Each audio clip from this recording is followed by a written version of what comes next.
দেহাদির আত্মজ নিত্য বুদ্ধয় ইষ্টান দেবান ফলাকাঙ্ক্ষীন যে জীবন মৃত্যান্তে ন লভন্তে কেশবম। শাস্ত্র বলেন যে বেঁচে থেকেও মৃত, জীবন মৃত, সে কখনোই পরম আনন্দ ঘন সচ্চিদানন্দ ঘন ভগবানকে, কেশবকে, মাধবকে, গোবিন্দকে পাবে না। জীবন মৃত মানে জীবন আছে অথচ মৃত, নিঃশ্বাস প্রশ্বাস আছে কিন্তু মৃত। কারা তারা?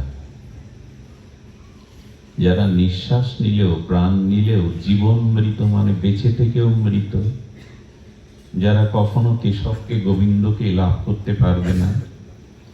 বললেন বিদ্যা ধনাগার কুল অভিমানীন, যাদের বিদ্যার অহংকার আছে, ধনের গর্ব আছে এবং কুলের অভিমান আছে, এই ধন, কুল, বিদ্যার গর্ব, অভিমান যাদের আছে, এরা কখনোই ভগবানকে লাভ করতে পারবে না। দেখুন, কাম, ক্রোধ, লোভ এগুলি কিছুটা হলেও ত্যাগ করা যায়, কিন্তু গর্ব বা অহংকার, অনেকেই কাম, ক্রোধ, লোভ সীমিত করেন, নিয়ন্ত্রণও করেন, কিন্তু গর্ব বা অভিমান এটি নিয়ন্ত্রণ করা খুব সহজ।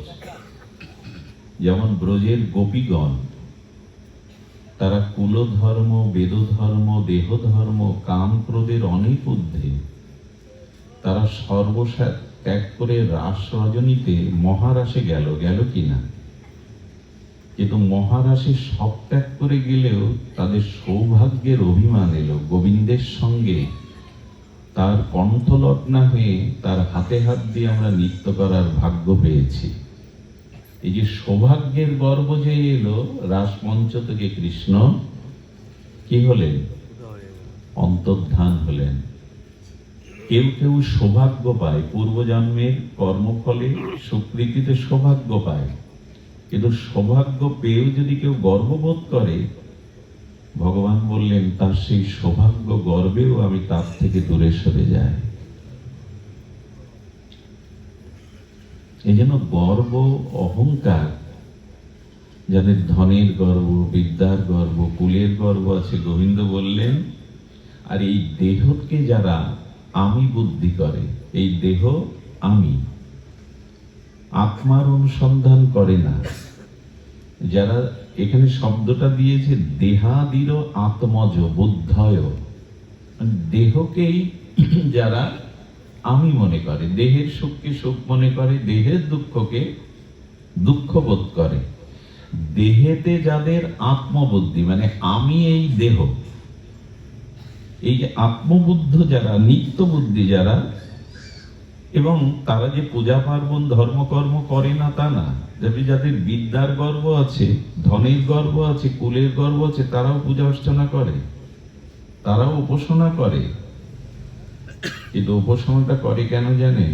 নিজের কামনা, বাসনা, ভোগ বাড়াবার নিমিত্তে, আরো যেন ধনী হয়, আরো যেন সম্মানের অধিকারী হয়, আরো যাতে পদ প্রতিষ্ঠা পেতে পারি।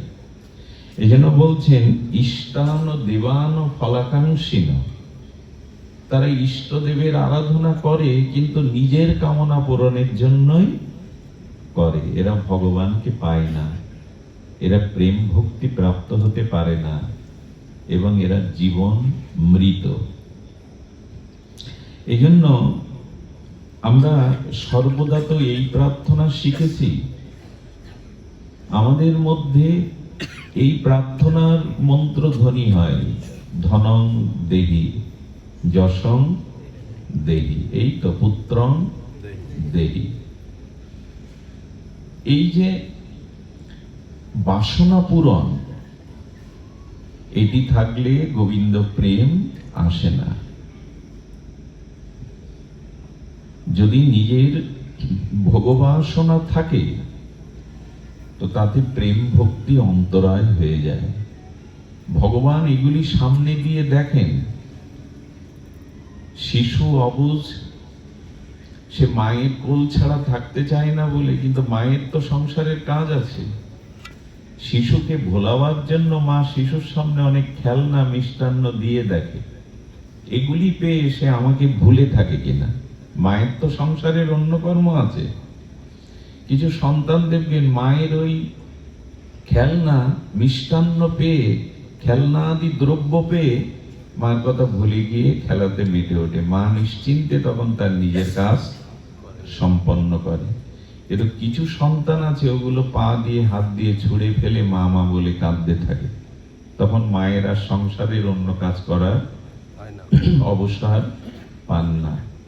তো ভগবানও বললেন, আমার কাছে এসে আমার উপাসনা করে যারা নিজের ভোগ্য বস্তু আমার কাছে চায়, ধনং দেহি যশং দেহি, আমি ওদের বেশি করে এগুলি দিয়ে দেই, যাতে আমাকে ভুলে থাকে, ওইগুলি নিয়েই মেতে থাকে। এই জন্য ভগবত উত্তম উদ্ধবের কাছে ভগবান বলেছিলেন, উদ্ধব, আমি কাউকে, কোনো ভক্তকে যখন কৃপা করি তার কি লক্ষণ? উদ্ধব বলছেন, প্রভু তুমি যখন কারো প্রতি কৃপা করো, করুণা করো, কি লক্ষণে বুঝবে যে তোমার করুণা ওই জীবের প্রতি হচ্ছে? মানে আপনার আমার প্রতি ভগবান যখন কৃপা বা করুণা করবেন তার কি লক্ষণ? বৃষ্টি হওয়ার আগে তো মেঘের লক্ষণ থাকতে হবে। ভগবান বললেন, আমার কৃপার প্রথম লক্ষণ হলো তার ধন বা ঐশ্বর্য, অর্থকে আমি আগে কেড়ে নিই। তার ঐশ্বর্যকে, আচ্ছা সুদামা শ্রীকৃষ্ণের বাল্য বন্ধু, তাই না? তো তাকে এত মানে সুদামা আমাদের জগতের পরিভাষায় গরিব না, নির্ধনী না। যার কৃষ্ণ প্রেমধন আছে সে গরিব হতে যাবে কেন? যার ভাগবত ভক্তি আছে সেই ধনী। অর্থ থাকলেই সে ধনী না, বরঞ্চ সে আরো ভিখারি, যদি তার চাওয়া পাওয়া বেশি থাকে। মানে যে চায় সেই তো ভিখারি। যে তো অধিক অর্থ থেকেও যার আরো 10 বিঘা নিতে হবে, আরো 10 তলা দিতে হবে, এই চাওয়াগুলো থেকে যায়, তো যে চায় সেই তো ভিখারি। তো ভগবান বলছেন, কৃষ্ণ প্রেমে ধনী যিনি, ইনি ভিখারি নন। এই জন্য সুদামাকে কেউ গরিব বলবেন না। অথচ ছেঁড়া কাপড়, 2-4 দিনে গৃহে কোনো হাড়ি জ্বলে না, 20 বছরে নিজের স্ত্রীকে সুদামা একটা ভালো কাপড় কিনে দেয়নি, বলে তাকে গরিব বলবো না? বলো না, উনি কৃষ্ণ ধনে ধনী। উনি দারিদ্রতাকে স্বীকার করে নিয়েছেন, কারণ ঐশ্বর্য হলে তোমার ভজন ভুলে যাব, বাড়ি গাড়ি বিষয় মানে সম্পত্তি এলে সময় পাবো না, তোমার কাছে ফুল জল দেওয়ার, তোমার উপাসনার সময় পাবো না। এই জন্য ভগবান বলছেন, আমি যখন বিশেষ রূপে কোনো ভক্তকে কৃপা করি তখন তার অর্থ ছিনিয়ে নেই। নিলে কি হয় জানেন? আপনার জীবনে যখন অর্থ থাকবে, ফুলের মধুর মতো ভ্রমর এসে চারিদিকে গুঞ্জন করবে। কিন্তু যখন অর্থ থাকবে না, সামর্থ্য থাকবে না, দেখবেন প্রিয়জনও ধীরে ধীরে দূরে সরে যাবে। তাতে উপকারটা কি হয় জানেন? এই যে এদের প্রতি মোহ ছিল, মায়া ছিল, যে কারণে ভগবানকে প্রীতিটা, ভালোবাসাটা দিতে পারছিলাম না। এই যে যখন অর্থ শূন্য হয়ে গেল, প্রিয়জনের মমতা আমার থেকে উঠে গেল, তখন ধীরে ধীরে ওই মনটা সে আমাকে দেয়। এটাই হলো আমার কৃপা, এটাই হলো আমার কৃপা। এখন ধন থাকুক, বিদ্যা থাকুক, কিন্তু অভিমান যেন না আসে। এই ধন বিদ্যা এগুলি আমাদের ফলাকাঙ্ক্ষা, ভগবত রুচিকে বিনষ্ট করে দেয়। এই জন্য অভিমান মানায় না, গর্ব আমাদের মানায় না। এই জন্য তো মহাপ্রভু আমাদের এমন একটা পরিচয় দিয়েছেন, পরিচয়টা যদি মনে প্রাণে মেনে নেন তাহলে অভিমান হবে না। আচ্ছা, প্রভুর সামনে তার দাস মাথা উঁচু করে কথা বলে? প্রভুর সামনে তার দাস কখনো মাথা উঁচু করে গর্বে কিছু বলে? এবং সে নিজেকে প্রভু জ্ঞান করে না, দাস জ্ঞান করে। এই জন্য মহাপ্রভু পরিচয় দিলেন, তুমি নিত্য কৃষ্ণ দাস। তোমার যেন অভিমান, গর্ব এগুলি মাথা উঁচু না হয়। আচ্ছা, হয় কেন গর্ব অভিমান? খুব মূল্যবান কথা, শ্রবণ করুন। আচ্ছা, তরঙ্গের পিতামাতাকে, আত্মীয় স্বজন, বন্ধু বান্ধবকে, তরঙ্গ মানে ঢেউ, ঢেউয়ের পিতামাতা আছে, ঢেউয়ের বন্ধু বান্ধব আছে, আত্মীয় কুটুম্ব আছে। মানে আমি বলছি নদীর তরঙ্গ, সাগরের ঢেউ, বলে ঢেউয়ের পিতামাতা আছে, ঢেউয়ের আত্মীয় স্বজন আছে, জল। কারণ জল থেকেই ঢেউয়ের সৃষ্টি, জল থেকেই তার উৎপত্তি।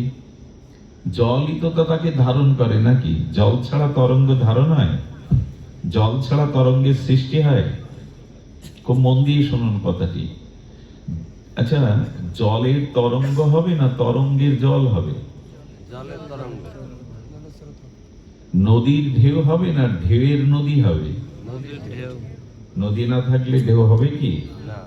জল তত্ত্ব না থাকলে তরঙ্গ হবে কি? তার মানে ঢেউয়ের বা তরঙ্গের পিতামাতা আশ্রয় হলো জল। এই তো। এখন জল ব্যতীত স্বতন্ত্রভাবে তরঙ্গ হতে পারে না। জল ছাড়া তরঙ্গ হয় কি? ঢেউ খেলে কি? তাহলে ঢেউটা, তরঙ্গটার জলটা আমরা দুটো নামে অভিহিত করছি, একটি হলো তরঙ্গ, একটি হলো জল।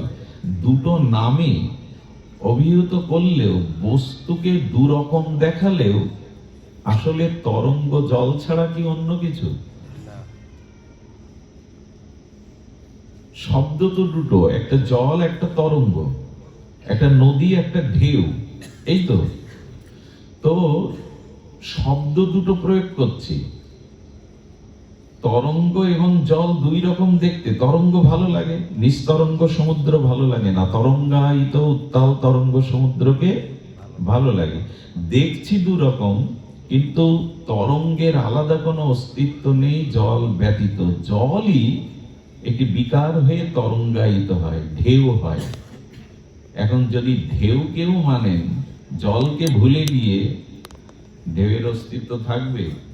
তেমনি খুব ভালো করে কথাটি স্মরণ যেন করি, ভগবান ছাড়া আমাদেরও কোনো অস্তিত্ব নেই, আমাদের সবকিছু হলো। জল ছাড়া যেমন তরঙ্গ নেই, তরঙ্গ ওঠে না, ভগবান ছাড়া আমাদের কোনো কিছু অস্তিত্বই টিকতে পারে না। আমাদের পিতা, মাতা, ধাতা, বিধাতা, কর্তা সবকিছুই ভগবান। তাহলে তোমার অভিমানটা কোথায়? তরঙ্গ কি অভিমান করতে পারে জল ছাড়া? তরঙ্গের অভিমান মানায় জল ছাড়া? আমাদের কিসের অভিমান? ভগবান সমস্ত কিছুর মূল, গতির ভর্তা, প্রভু সাক্ষী, নিবাস শরণং শ্রুরিদ, প্রভাব প্রলয়ং স্তনাং নিধনানাম বীজমাব্যয়াম। ভাগবতে বলেছে, সঞ্চিদানন্দ রূপায় বিশ্বোৎপত্তাদি হেতবে তাপত্রায় বিনাশায় শ্রীকৃষ্ণং বয়ং নমঃ। ভগবান সচ্চিদানন্দ রূপ কি করছেন? বিশ্ব উৎপত্তাদি হেতবে, এই অনন্ত বিশ্বের সৃষ্টি, স্থিতি, প্রলয়ের উৎপত্তির কারণ হলেন ভগবান। যা কিছু বিশ্ব চরাচর, অনন্ত বিশ্ব ব্রহ্মাণ্ডের নিশ্চয়, সবকিছুর গতি, প্রকৃতি, ধাতা, বিধাতা, সাক্ষী, আশ্রয় শরীর ভগবান। এখানে তরঙ্গের অভিমান কোথায় জল ছাড়া? আমরাও ভুল করে বসে আমি, আমার। জল ছাড়া তরঙ্গের স্বতন্ত্র পরিচয় নেই। তেমন ভগবান ব্যতীত আমাদের কোনো অভিমান, অহংকার থাকতে পারে না, কিন্তু করে বসে আমি, আমার। দেখুন, বাহ্যিক, এই জন্য শাস্ত্রে বলছেন, আচ্ছা, মাটির ঘট, মাটির প্রদীপ, মাটির সরা, এক একটা নাম আছে না? মাটির প্রদীপ, মাটির সরা, মাটির ধনুচি, সবকিছু আসলে আলাদা আলাদা নাম হলে ওর অস্তিত্ব কি দিয়ে তৈরি করে? ওতে তো মাটি, মাটির একটা অবস্থানকে আমি সরা বলছি।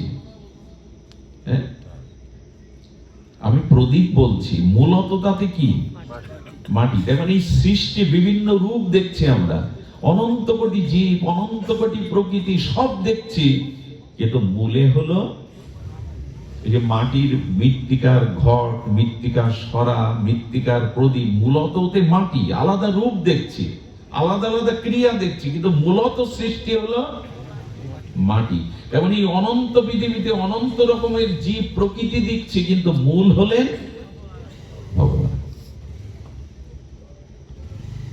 আচ্ছা, আপনি যে গলায় চেন পরেছেন, গলার হার সোনার, কঙ্কন বা কানের দুল, এগুলো আলাদা আলাদা ডিজাইন না? হাতের একরকম, গলার একরকম, কর্ণের দুল এক এক ডিজাইনের, এক একটা নাম। মূলত ওতে কি? সোনা বলছি না তো, নেকলেস বলছি, কঙ্কন বলছি, দুল বলছি, মূলত সোনা ছাড়া কি অন্য কিছু বোঝা যায়? মা, ঘুম যেন না আসে, ভালো করে শোনো। এইটা না জানলে অভিমান যাবে না, আমার আমার যাবে না, আমিত্ব যাবে না।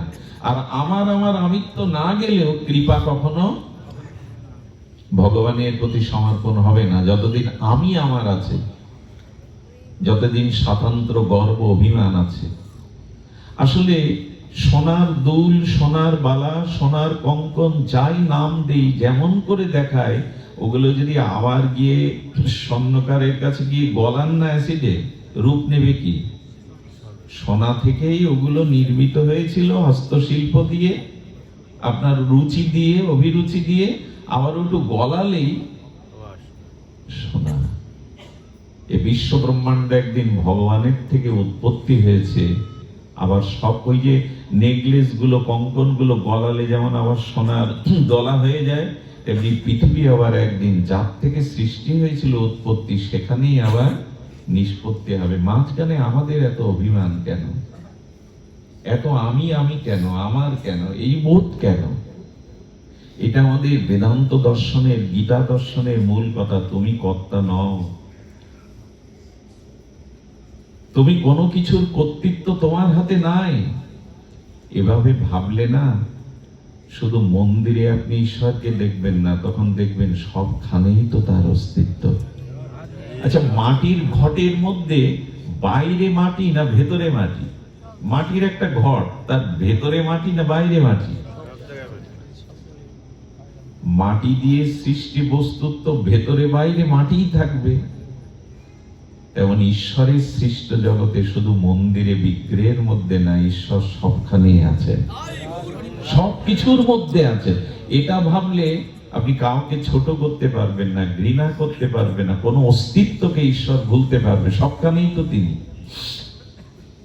একটা প্রমাণ দেই, পৃথিবীতে এমন একটা স্থান দেখান না যেখানে পাপ কর্ম করলে, অশাস্ত্রীয় কর্ম করলে ঈশ্বর বুঝতে পারবেন না, মানে ওইখানে ঈশ্বর নেই। পাবেন এমন কোন জায়গা? সে 10 হাত মাটির তলে হোক, মহাশূন্যে হোক, গর্তের মধ্যে গিয়ে হোক, এমন একটা জায়গা আমাকে দেখিয়ে দিন যেখানে অপকর্ম করলে, অশাস্ত্রীয় কর্ম করলে ঈশ্বর সাক্ষী স্বরূপ থাকবে না। আছে এমন জায়গা? তার মানে তো তার অস্তিত্ব সবখানে। যারা শুধু মন্দিরে বিগ্রহের মধ্যে ভগবান দেখে, আর কোথাও দেখে না, এদের দৃষ্টি অনেক সংকীর্ণ। যারা সর্বভূতে সর্বং খলিদং ব্রহ্ম, যারা সর্বভূতের মধ্যে তাকেই দেখে, এদের দৃষ্টি প্রশস্ত, এরাই ভগবানের প্রিয় ভক্ত। এরা অনুভব করতে পেরেছে মাটির ঘটের অস্তিত্ব শুধু মাটি। সোনার অলংকারের মধ্যে আলাদা ভিন্ন ভিন্ন নাম হলেও, আকার ভিন্ন হলেও, ওতে আদতেই সোনা। ঠিক তদুপরি জলের তরঙ্গের মধ্যে শুধু জল আছে, ঢেউয়ের মধ্যে শুধু জল আছে, ঢেউ বলে আলাদা অস্তিত্ব থাকতে পারে না জল ছাড়া। এভাবে যদি ভাবেন, অহংকারটা কোথায় আসবার সুযোগ পাবে কি? আমি আমার আসবার সুযোগ পাবে কি? আচ্ছা, কথাগুলো তো শুনতে ভালো লাগে, আমার বলতেও ভালো লাগছে, মেনে নিয়েছি জীবনে। মানলে কি আর এই যন্ত্রণা পেতাম? এই বারবার আসা যাওয়া চক্রে ঘুরতাম। মুক্ত হতে গেলে, এই যে জন্ম মৃত্যু কর্মফল থেকে মুক্ত হতে গেলে, এগুলো শুধু শুনে আমাদের সমস্যা কি জানেন, আচ্ছা এই মালাটা আমি হাতে নিয়েছি, এই পুরো লাইট গুলো আলোগুলো বন্ধ করে দিয়েছি, দিয়ে বলছে আমার হাতে কি আছে আপনারা বলুন। আপনি খুব নিকটে বসেছেন তো, আমার হাতে কি আছে তখন বলতে পারবেন গাঢ় অন্ধকারে? তার মানে আমার হাতে মালা আছে, আপনিও আমার কাছে আছেন, অথচ আমার হাতে কি আছে অন্ধকারে আপনি বলতে পারবেন না। আলো না জ্বললে বলতে পারবেন না আমার হাতে কি আছে। তেমনি এই যে কথাগুলো বলছি, ঈশ্বর সবখানে আছে, ঈশ্বর ছাড়া কোনো অস্তিত্ব নেই, এটা শুধু মুখে বললে বা শুনলে হবে না। মুখে তো বলছি আমার হাতে কি আছে আপনারা দেখুন, সব আলো বন্ধ, আর আগে থেকে মালাটা আমি আপনাদের দেখাইনি। এখন পুরো আলো বন্ধ করে বলছি আমার হাতে কি আছে বলুন, আপনি সামনে আছেন, বলতে পারবেন? কেন পারবেন না? কারণ কি? কারণ অন্ধকার তো। তেমন ঈশ্বর সবখানে আছেন, ঈশ্বর আমার মধ্যে আছেন। দাদা বসুন। সবখানে আছেন, আমার মধ্যে আছেন, ঈশ্বরের অস্তিত্ব ছাড়া কোনো অস্তিত্ব নেই। এসব শুনছি, বলছি, ভালো লাগছে শুনতে, অথচ উপলব্ধি করতে অনুভূতি আসছে না, কারণ আলো জ্বলেনি। কথাটা দুইবার বলতে ইচ্ছা করছে, যাতে কথাটা আমাদের হৃদয়ে যায়। ঈশ্বর আছেন, আমার হৃদয়ে আছেন, সবখানে আছেন, সবার মধ্যে আছেন, তার অস্তিত্ব ছাড়া কিছু অস্তিত্ববান হতে পারে না। এসব কথা শুনছি কতদিন ধরে, কিন্তু আলো জ্বলেনি, যে কারণে কথার উপলব্ধি আসেনি। বোঝা যাচ্ছে মা? শোনাতে বলাতে কিছু হবে না, উপলব্ধিতে হবে। আলো জ্বালতে হবে, তবে আমার হাতে কি আছে আপনি দেখতে পাবেন, বলতে পারবেন। ওই আলোটা শ্রীগুরুর কৃপায়, ভজন সাধনের দ্বারা আপনার অনুভূতি যেদিন আসবে, সেদিন এটা অনুভব করতে পারবেন। অনুভূতিটা কেমন জানেন? চোর তার ছেলেকে গুরু আশ্রমে পাঠিয়েছে বিদ্যা শিক্ষার জন্য। সে গুরুকুলে পাঠিয়েছে। চোরের ছেলে চোর হোক, চোর এটা চায় না। চোর চায় ছেলেটা ভালো হোক, মানুষ হোক, ভদ্র হোক। ছেলে বাড়ি এসেছে, আবার গুরুকুলে ফিরে যাবে, গুরুদেবের জন্য কি নিয়ে যাবে, তো নারিকেল চুরি করতে উঠেছে গাছে। ছেলেকে বলছে কেউ এলে সতর্ক করিস। গাছে উঠে যখন নারকেল হাত দিতে যাবে, ছেলেটা তলা থেকে বলছে বাবা দেখছে দেখছে দেখছে। যেই দেখছে বলেছে, নেমে বলছে কোথায়, কে দেখছে? বলে গুরু মহারাজ বলেন আমরা যা কিছু করি তা ভগবান দেখেন, ভগবানই তো দেখছে। জড়িয়ে ধরলেন পুত্রকে। আমি জানি যে ভগবান সব কানে আছে, কিন্তু উপলব্ধি হয়েছে ছেলেটা। আমরা শুনছি, বলছি, কিন্তু উপলব্ধিতে আসছে না। অন্ধকারে আমার হাতে আপনি কি করে পাশে থাকলে বুঝতে পারবেন। এই জন্য বলে প্রভু আমার জ্ঞানের আলো জেলে দাও, হে গুরুদেব, হে ভাগবত। আমার ভিতরে যাতে অনুভূতিটা আসে, বুঝতে পারি আমি, আমাকে শুদ্ধ জ্ঞানের আলো দাও। এই চেতনা, এই জ্ঞান, এই উপলব্ধি শব্দটা আমাদের বুঝতে হবে, উপলব্ধিতে আনতে হবে। উপলব্ধি না আনলে বোঝানো যাবে না। দেখুন, সন্তানের জন্য প্রতীক্ষা থাকতে থাকতে মা রাত জাগে, বাড়ি আসছে না কেন, কোনো ক্ষতি হলো কি? ঘুম আসছে না। এখন বহু রাত্রে বন্ধু বান্ধবের আড্ডা দিয়ে সন্তান ফেরার পরে যদি মা কেঁদে বসে, কোথায় ছিলি, কত দুশ্চিন্তা হচ্ছিল। ছেলে যদি বলে মা আমার ফিরবার প্রতীক্ষায় তোমার ভেতরে কেমন অনুভূতি হচ্ছিল আমাকে একটু বলো। বিশ্ববিদ্যালয়ে পড়ি, শিক্ষিত জ্ঞানী, মা বোঝাতে পারবে তো তোর ফেরার অপেক্ষার জন্য আমার ভেতরে কেমন হচ্ছিল? বোঝানো যাবে? ছেলেটা যখন বারবার দাবি করছে মা তুমি বলো আমি বুঝবো, মা বলছে বুঝবি না। বলে মা কোনো কালেই বুঝবো না। বলো বুঝবি যেদিন তুই আমার ভূমিকায় দাঁড়াবি, তুই কারো সন্তানের পিতা হবি, সন্তান ঘরে ফিরতে অপেক্ষা করলে তখন আমার অনুভূতিটা তোর হৃদয়ে বাজবে। ভাষা দিয়ে বোঝানো তেমনি ভজন সাধন উপলব্ধি শুধু বলে কয়ে বোঝানো যায় না। এটা শ্রীগুরু কৃপায়, ভাগবতের কৃপায় যেদিন অনুভূতি হবে, সেই অনুভূতিতে বুঝতে পারবেন আপনি। এখানে আসতে হয় কেন, সঙ্গ করতে হয় কেন? হরিকথা উপলব্ধি যাতে হয়, জ্ঞানের আলোটা যাতে, দিব্য জ্ঞান যাতে হৃদয়ে প্রকাশ হয়। এজন্য আমাদের উপলব্ধিতে আসতে হবে। উপলব্ধি, শুনুন, সুন্দর কথা বললে সবার ভালো লাগে, কিছু অপরাধ নেবেন না। মায়েদের বিশেষ করে যদি বলেন, মা তোমাকে খুব সুন্দর দেখাচ্ছে, এই একটা কথাই যথেষ্ট। মায়েদের যদি খুশি করতে চান, মায়েদের একটু প্রসন্ন করতে চান, মা তোমাকে খুব লক্ষ্মীর মতো দেখাচ্ছে, ব্যাস। শুনতে ভালো লাগে, সুন্দর হওয়াটা উপলব্ধির বিষয়। কোনো 70 বছরের বুড়োকে যদি বলেন আপনার বয়স ঠিক মনে হয় না, আপনাকে 50-এর মতোই লাগছে, তার ভালো লাগবে, ভেতরে ভালো লাগবে, বাইরে স্বীকার না করলেও ভেতরে ভালো লাগে। প্রশংসা কথা, মিষ্টি কথা, এসব তত্ত্ব কথা ভালো লাগে। ভালো লাগাটা যথেষ্ট না, উপলব্ধি আসতে হবে। উপলব্ধিটা অল্প কথায় হয়ে যায়। মনে আছে তো সেই লালাবাবু জগৎ ছিটের কীর্তন টীর্তন তো আপনারা শোনেন। একটা শব্দ কানে গিয়েছিল, বেলা গেল বাসনায় আগুন দেবে না। উনি মানে বাবা বাসনা পোড়ায়, ছাইটাই কি তৈরি করে। ছোট বালিকাটি, কন্যাটি বলছে, বাবা বেলা তো গেল বাসনায় আগুন দেবে না। কথাটা লেগে গেল, আমারও তো আয়ু সূর্য ডুবে গেল, আমারও তো আয়ু গেল, আমি এখনো বাসনার ঘরে তো আগুন দিলাম না। এক কথায় হয়ে গেল। উপলব্ধিটা হলো ওই রকম, একটা কথায় আপনার জীবনে মর্মার্থ এনে দিতে পারে। এই জন্য নিবেদন করব, হরি কথা শুধু কথা নয়, যেন উপলব্ধিতে আসে। যারা দেরি করে এসেছেন তারা হয়তো কথার সূত্রটা শুনতে পাননি, তবু বলবো, মৃত্তিকার ঘটের মধ্যেই শুধু মাটি, সোনার নানাবিধ অলঙ্কারের মধ্যেই যেমন সোনা, তরঙ্গ অর্থাৎ জলের ঢেউয়ের মধ্যে যেমন শুধু জল, তরঙ্গ বলে আলাদা কিছু নাই, দেখালেও ওটা জল, তেমনি বিশ্বের সকল কিছুর অস্তিত্বের মূলে ভগবান। আমি বা আমার বলে এখানে কোনো কিছুর অস্তিত্ব, এটাই উপলব্ধিতে যেন আসে।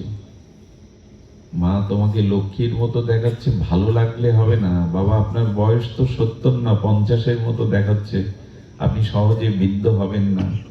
কথাগুলো ভালো লাগা এক জিনিস, উপলব্ধি আর এক জিনিস, যেন উপলব্ধিতে আসে আমার অস্তিত্ব। উপলব্ধি মানে কি জানেন? জগতের সম্বন্ধটা তো অনেক, আমাদের ব্যবহারিক জগতে, সাংসারিক জগতে আমাদের সম্বন্ধ অনেক, সম্বন্ধ আমাদের কম নয়, কিন্তু মূল সম্বন্ধটাই তো হারিয়ে বসেছি। এই ভাগবতের সাথে আপনাদের এত সম্বন্ধ কেন? কালকের বলা একটু প্রবচনের কথা তুলে ধরি, কি অত অংশ ভালো লাগছে, কথাটি উপলব্ধিতে আসছে, তার কিছুটা আপনাদের ভেট বা উপহারের জন্য দেই। আচ্ছা, ভালো করে কথাটি ধ্যান দিয়ে শুনবেন। আমাদের ঔষধের সাথে রোগীর কি সম্পর্ক? ঔষধের সাথে রোগীর কি সম্পর্ক? রোগীর সম্পর্ক ঔষধের সাথে এই জন্য যে ঔষধটা তাকে, রোগটাকে নিরাময় করবে, এই তো। এখন যদি বলি হরি কথার সাথে আপনাদের কি সম্পর্ক? এই যে ভাগবত কথা, হরি কথা, এর সাথে কি সম্পর্ক? বলো, রোগের সাথে যেমন ঔষধের সম্পর্ক, হরি কথার সাথে আপনাদের সম্পর্ক হলে এতে ভবরোগ সারে, এতে কামাত্র রোগ চলে যায়। ঔষধ ছাড়া রোগ, সম্পর্ক করতে হবে তো। আচ্ছা, ঔষধ হাতে নিয়েছেন, দেখছেন, ঔষধের নাম পড়ছেন, রোগ যাবে? যাবে কি? সম্বন্ধটা তো হতে হবে, ঔষধটা তো পাকস্থলীতে, ঔষধের সাথে রোগীর ওতপ্রোত সম্বন্ধ হলেই রোগ নিরাময়, যথার্থ ঔষধ হলে। হরি কথা যদি শুধু বাইরে বাইরে না নিয়ে ভেতরে নিতে পারেন, তখন রোগের সাথে ঔষধের যে সম্পর্ক রোগ নিরাময়ের, তেমনি হরি কথার সাথে সম্পর্ক যদি হৃদয়ের হয়, এখানে ভবরোগ ও মুক্তি পেয়ে যাবে। তবে ঔষধ আর রোগীর মধ্যে আর একজনকে থাকতে হয়। কি থাকতে হয়? ডাক্তার। এমনি এমনি ওষুধ খেলে কিন্তু, তার মানে এই তিনে এক, একে তিন। ডাক্তার থাকতে হবে, রোগী থাকতে হবে, ঔষধ থাকতে হবে। ঠিক ভাগবত ভজন সাধন আমরা রোগী, ভবরোগের রোগী, অনেক জন্মের কামনা বাসনা দুর্বাসনা রোগী আমরা। এটাকে ভবরোগ বলে, ভবব্যাধি বলে। এই তো বারবার এই জগতে জন্ম মৃত্যু আসা যাওয়া ভবব্যাধি। এখন এর ঔষধও আছে, হরিনাম হরিকথা ভগবত ভজন। ডাক্তার হলো শ্রী গুরু বৈষ্ণব ভক্তজন। দিনের সাথে সমন্বয় থাকতে হবে, তবেই রোগ যাবে। হয়েছে কি সম্বন্ধ? আচ্ছা, এবার আর একটা প্রশ্ন করি, জিজ্ঞাসা করি, ক্ষুধার সাথে খাদ্যের কি সম্পর্ক? ক্ষুধার সাথে খাদ্যের কি সম্পর্ক? আচ্ছা, ক্ষুধা যদি ঈশ্বর না দিতেন আমাদের, খাদ্যের সন্ধান কেউ করতো?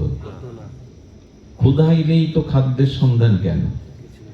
তার মানে ক্ষুধার সাথেই খাদ্যের সম্পর্ক। ক্ষুধা আছে বলেই খাদ্যের প্রয়োজন। এই তো কারণ ক্ষুধা নিবৃত্তি করে খাদ্যই, খাদ্য দ্বারা ক্ষুধাটা নিবৃত্তি হয়।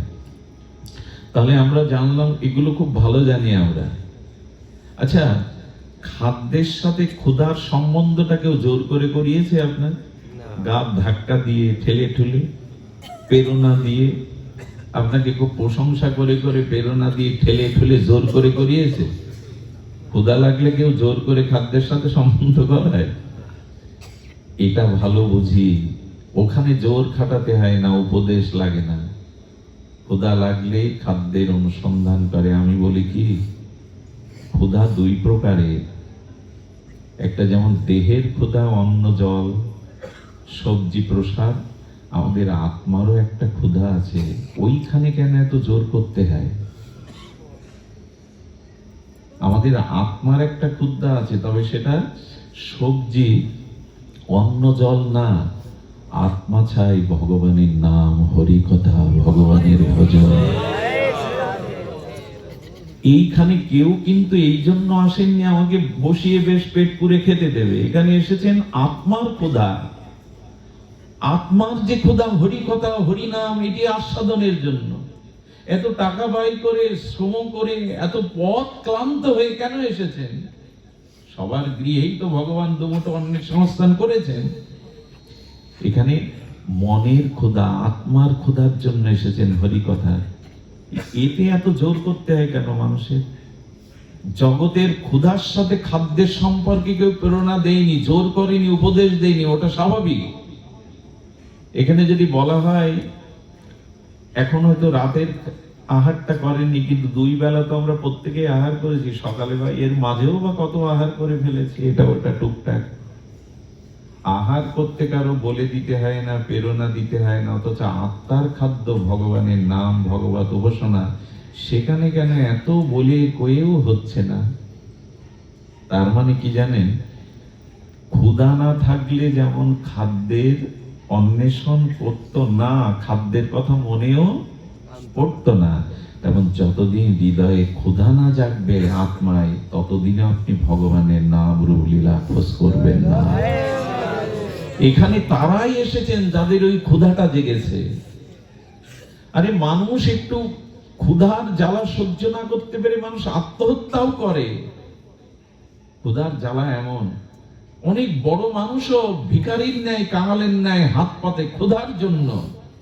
আত্মার ক্ষুধা যদি জাগতো, তাহলে ভগবানকে, ভগবানের উপাসনা, ভগবানের নামের, কারণ ক্ষুধার সাথে খাদ্যের ওতপ্রোত সম্পর্ক। বলে কয়ে জোর করে কেউ করেনি, ওটা স্বাভাবিক। যেমন আমাদের ভেতরের ক্ষুধা যদি আত্মক্ষুধা থাকতো, বলা লাগতো না, জোর করা লাগতো না। ওই ক্ষুধা নিবৃত্তির জন্য আমরা ভগবানের নাম রূপ সর্বদাই গ্রহণ করতাম। খাদ্যের সাথে ক্ষুধার সম্পর্ক জোর করে নাই, কিন্তু আত্মার ক্ষুধাটা আমাদের জাগেনি। খুব ভালো লাগে যখন আপনারা আসেন হরিকথায়, ভালো লাগে এই জন্য, প্রসন্ন হয় এই জন্য, ভগবান আনন্দিত হয় এই জন্য, আপনাদের মূল ক্ষুধাটাই জেগেছে। আত্ম ক্ষুধা যদি না জাগে তো জল তো সবখানেই আছে, পিপাসা না লাগলে জলের সন্ধান কে করবে গো? আগে তো পিপাসা, আচ্ছা পিপাসার সাথে জলেরও তো একই সম্পর্ক। যদি পিপাসা না দিতেন ভগবান তো জলের খোঁজ করা তেমন কবে ভগবানের পিপাসা জাগবে? তার নাম রূপ লীলা শ্রবণ কীর্তনের পিপাসা জাগবে। এটি জাগলেই সে সন্ধান করবে, সে খোঁজ করবে। এই জন্য শাস্ত্রে বলছেন ক্ষুধার সাথে খাদ্যের সম্পর্ক, সম্বন্ধটা তেমন এখন প্রশ্ন হচ্ছে এই সম্বন্ধগুলো যেমন ওতপ্রোত, তেমন ভগবানের সাথে আমার সম্বন্ধটা ওতপ্রোত। 700 সম্বন্ধ ভগবানের সাথে আমার, চিরন্তন সম্বন্ধ। এই জন্য অনুরোধ করব, আত্মার ক্ষুধা জাগান। তবে ক্ষুধা কখন জাগে জানেন? লোভ কখন জাগে জানেন? বাজারে পাল মিষ্টান্ন ভান্ডারে হয়তো মিষ্টান্ন সাজানো, আপনি আসছেন সামনে দিয়ে, আচ্ছা আলমারির মধ্যে মিষ্টি দেখলে লোভ যে জাগে না তা না, কিন্তু ওই লোভ বেশি জাগে কি? পথচারী যখন দোকানের মধ্যে সাজানো দেখে লোভ খুব জাগে কি? কিন্তু লোভ কখন জাগে জানেন? যখন আমার সামনে বসে, একদম সামনে বসে ওটা আপনি জিহ্বায় আস্বাদন করেন, তখন লোভ সামলানো বড় মুশকিল হয়ে পড়ে। তো এই আত্মক্ষুধা কবে জাগবে জানেন? ভগবানকে জানার আস্বাদনের পিপাসা কবে জাগবে জানেন? ওই যে আমার সামনে বসে মিষ্টান্নটাকেও জিহ্বায় দিলে, রস আস্বাদন করলে তখন লোভ সামলানো দায় হয়ে পড়ে। তেমনি যার লোভ জেগেছে সেই সাধুর কাছে, সন্তের কাছে, মহাভাগবতের সামনে বসে তার মুখে যখন এই লোভময় হরি কথা শ্রবণ কীর্তন করবেন, এই রসের কথা, ভাবের কথা, তখন আপনারও লোভ জাগবে, এই লোভ সামলানো যাবে, লোভ জেগে যাবে। আমিও যদি এভাবে একটু ভজন করতে পারতাম, আমিও যদি তাকে এভাবে আরাধনা করতে পারতাম। লোভ জাগাবার এটাই উপায়। যার লোভ জেগেছে, যে ওটি আস্বাদন করছে, তার সামনে গিয়ে বসতে হবে। শিশু কিছু খেতে চায় না, কিন্তু আপনি ওর সামনে কিছু খাবেন, ও হাত বাড়িয়ে দেবে, দেবে কিনা? আপনি যখন খাবেন, ওর গালে দিতে গেলেও খাবে না, কিন্তু আপনি যখন খাবেন তখন ও হাত বাড়িয়ে দেবে। এই জন্য সাধুগুরু বৈষ্ণবের সঙ্গে কেন যেতে হয়, হরি কথায় কেন যেতে হয়? যার লোভ জেগেছে তার সামনে বসলে ওই লোভটা আমার ভিতরেও জেগে যাবে। এই জন্য আপনাদের এইটুকু শুধু আমরা জানাতে চেষ্টা করছি, ক্ষুধা বাড়ান। ক্ষুধার সাথে খাদ্যের সম্পর্ক, তেমন আত্ম ক্ষুধার সাথে ভগবানের নাম রূপ লীলা সম্বন্ধ করে নিন। আর এই জগতের যে সম্বন্ধ, দেখুন একটা জিনিস বলি, আমরা কি অপূর্ব কথা দেখুন। আচ্ছা আমার জীবনে দিনটা অতিবাহিত হয় কয় ঘন্টায় সীমাবদ্ধ? দিন রাত 24 ঘন্টা। 24 ঘন্টা কোনো বস্তুই কি সবসময় আমি সাথে রাখি? বাড়ি হোক, স্ত্রী হোক, পুত্র হোক, দোকান হোক, টাকা হোক, অফিস হোক, রাখি কি? 6-7 ঘন্টা ঘুমে ওদের ছেড়ে থাকি, তখন তো নিজের শরীরও ছেড়ে থাকি, শরীরের কথাও। বাড়িও কি যখন অফিসে যায়, দোকানে যায়, বাড়ি সাথে যায়? সিন্ধুক সাথে যায়? বউ ছেলে মেয়ের সাথে যায়? ছেড়ে তো থাকতে হয়। এদের সাথে কত সময় এখন ব্যস্ত জীবন, মানুষের নাগরিক জীবন, ব্যস্ত জীবন, বউ ছেলে মেয়েকে সময় দেওয়ার সময় এখন খুব মানুষের কম। কিন্তু এত 6 ঘন্টা 7 ঘন্টা ঘুমিয়ে থাকি, সব ভুলে থাকি, বাণিজ্যে থাকি, অফিসে থাকি, কর্মে থাকি, এদের সাথে খুব বেশি সময় দিতে পারি না। কিন্তু আমার স্ত্রী আছে, পুত্র আছে, বাড়ি আছে, ব্যাংক ব্যালেন্স আছে, এগুলো কি ভুলি? দূরে সরে গেলেও কি ভুলে যায়? তো কথা বলবেন, কখনো ভুলি না। কারণ কি জানেন? এদের সাথে সম্বন্ধটা অস্তিত্বে মিশিয়ে নিয়েছেন। আমি বিবাহিত, আমার পুত্র আছে, আমার কন্যা আছে, আমার বাড়ি আছে, টাকা আছে, আমার সাথে এদের সম্বন্ধটা আপনার খুব গাঢ়ভাবে করে নিয়েছেন। আমার বাড়ি, আমার টাকা, আমার স্ত্রী, আমার পুত্র। এই জন্য আচ্ছা 2 বছর বিদেশে যে যায় বউ ছেলে মেয়ে রেখে, সেও কি ভুলে যায় যে আমার বউ ছেলে মেয়ে নাই? ওরা যে বেশি মনে পড়ে। এত দূরে সম্পর্ক নেই, তাকে চোখে দেখছো না, কিন্তু সম্বন্ধটা মনে থাকে কিনা? তো ভগবান বললেন, আমাকে দেখো আর না দেখো, আমার থেকে দূরে নাই তুমি, আর আমি তোমার হৃদয়ে রয়েছি, কিন্তু আমাকে তোমার মনে পড়ে না কেন জানো?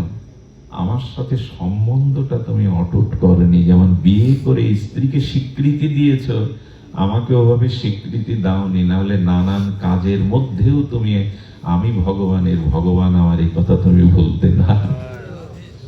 বোঝাতে পারলাম না কথাটা? খুব মার্মিক কথা। সব সময় এরা আমার সাথে থাকে না, কিন্তু মনে থাকে আমার স্ত্রী আছে, আমার পুত্র আছে। সম্বন্ধটা আমি খুব গাঢ় ভাবে করে নিয়েছি, অস্তিত্বের সাথে মিশিয়ে নিয়েছি। আমার স্ত্রী, আমার পুত্র, আমার বাড়ি, আমার টাকা। ভগবান বলেন কি, ওই রকম অস্তিত্বের সাথে আমাকে মেশাও না, তাহলে নানান কাজের মধ্যে থাকলেও তুমি ভুলে যাবে না। আচ্ছা, এটা না হোক, কোন স্ত্রীকে যদি কেউ ডিভোর্স বা তালাক দেয়, একই গ্রামে বিয়ে করেছিল, তালাক কোর্ট থেকে সেপারেট হয়ে গেল, তো ওই স্ত্রী ওই গ্রামে থাকে, স্বামীও ওই গ্রামে থাকে, কিন্তু শুধু সম্বন্ধটা কোর্ট থেকে বিচ্ছিন্ন হয়েছে। তখন কি দেখা হলো? মাঝে মাঝে তো দেখা হয় রাস্তায়, বাজারে। তখন কি আর আগের মতো ওই ভাবটা কাজ করে? না, সেও তো আছে, আপনিও আছেন, কাজ করে না কেন বলুন তো? সম্বন্ধটা ছিন্ন করেছেন। গোবিন্দ বললেন কি, সংসার থাকে থাকুক, এদের সাথে ওঠা বসা করো করো, কিন্তু এদের সাথে সম্বন্ধটা চিরন্তন না মনে করে আমার সাথে করো। যদি মনে করো এরা কেউ আমার নয়, আমি এদের কেউ নই, কিছুদিনের দায়িত্ব আমার উপরে ওদের, তাহলে ওরা সামনে থাকলেও, দেখা হলেও, যেহেতু মনে করো ভগবান ছাড়া এই জগতে আমার কেউ আপন নয়, এরা দায়িত্ব আমার উপরে, আমি এদের কাছে ঋণী, তখনই সামনাসামনি দেখা হলে, তালাকপ্রাপ্ত স্ত্রীকে দেখলে, ছাড়াছাড়ি স্ত্রীকে দেখলেও কিন্তু আগের অনুভূতি আসে না, কারণ সম্বন্ধটা আপনি মন থেকে সেভ করেছেন। ভগবান বললেন, থাকো এদের মধ্যে, কিন্তু এদেরকেই না হলে আমার হবে না, এরাই আমার জীবনের সব, এটা মনে না করে থাকো, তাহলে দেখবে দেখলেও আসক্তি। কত সুন্দর করে বুঝিয়েছেন আচার্যরা। কিন্তু আমরা বুঝলাম কি, ওই যে বললাম, আলো নিভিয়ে দিয়ে এখন হাতে আমি কিছু ধরলে দেখতে পাবেন না, আলো জ্বলেনি, অনুভূতি জ্বলেনি। এগুলো অনুভূতির বিষয়। এই জন্য আমাদের এই জগতে কোনো কিছু স্থায়ী নয়। নিদ্রা স্থায়ী নয়, আহার স্থায়ী নয়, সম্বন্ধ স্থায়ী নয়, কোনো কিছুই জগতে, সুখটাও স্থায়ী নয়, দুঃখটাও স্থায়ী নয়। এমনকি এখন যদি বলেন হরিকথা খুব ভালো লাগছে, এটাও স্থায়ী নয়। ভালো লাগার নাম করে যদি আমি আরো 4 ঘন্টা বসাই, পারবেন না, মনে মনে আমার প্রতি অখুশি হয়ে যাবে, পেছন থেকে উঠতে শুরু করবে, কারণ এটাও স্থায়ী না। স্থায়ী একমাত্র ভক্তি আর ভগবান, স্থায়ী একমাত্র ভক্তি আর ভগবান। জগতে কারো সুখ স্থায়ী হয়েছে কখনো? আপনি যত কিছুই হন, বার্ধক্য এড়াতে পারবেন, বৃদ্ধ হবেন না, এরকম হবে কি? এই জন্য কোনো কিছু স্থায়ী নয়, স্থায়ী একমাত্র ভগবান, ভগবান এবং তার ভক্তি। এখন আসুন, আমরা ভগবানের সাথে আমাদের আজকে অনেক দার্শনিক কথা হয়ে গেল, এগুলো প্রয়োজন আমাদের এই জন্য যে সম্বন্ধটা মনে করুন, জগতের স্থায়িত্ব নয়, এই জগৎ কোনো কিছুই স্থায়ী নয়, কোনো কিছু স্থায়ী নয়। রূপ, যৌবন, অর্থ, ক্ষমতা, পদ, প্রতিষ্ঠা, এই বিশ্ব সংসার অস্থায়ী, স্থায়ী নয়। এই জন্য এখানে কোন কিছু আঁকড়ে ধরলে স্থায়ী ভাবে আপনি আঁকড়ে ধরে থাকতে কেন? তবে ছেড়েই যদি দিতে হয়, স্থায়ী যদি না হয়। এই জন্য দুঃখকেও যেমন খুব গুরুত্ব দিও না, সুখটাকেও গুরুত্ব দিও। থাকবে না তো অস্থায়ী, সুখ কি থাকে নাকি সবসময়? দুঃখও চিরদিন থাকে? যা চলে যাবে, যেটা শাশ্বত সত্য, স্থায়ী নয়, তাকে জড়িয়ে ধরার কি আছে? জল হাতের মুঠোয় বদ্ধ করে রাখতে পারবেন? জলকে হাতের মুষ্টিবদ্ধ করে রাখতে পারবেন? সংসারের কোন বস্তুই আপনি মুষ্টিবদ্ধ করে। মাইকেল জ্যাকসনের কথা মনে আছে? প্লাস্টিক সার্জারি করেছিলেন কোটি কোটি টাকা ব্যয় করে, কালো রূপ ঢেকে দিয়ে। শেষে মৃত্যু রহস্যটাও উন্মোচন হলো না। আত্মহত্যা করলো কি কেউ ঔষধ খাইয়ে মারলো? মরতে তো হলো।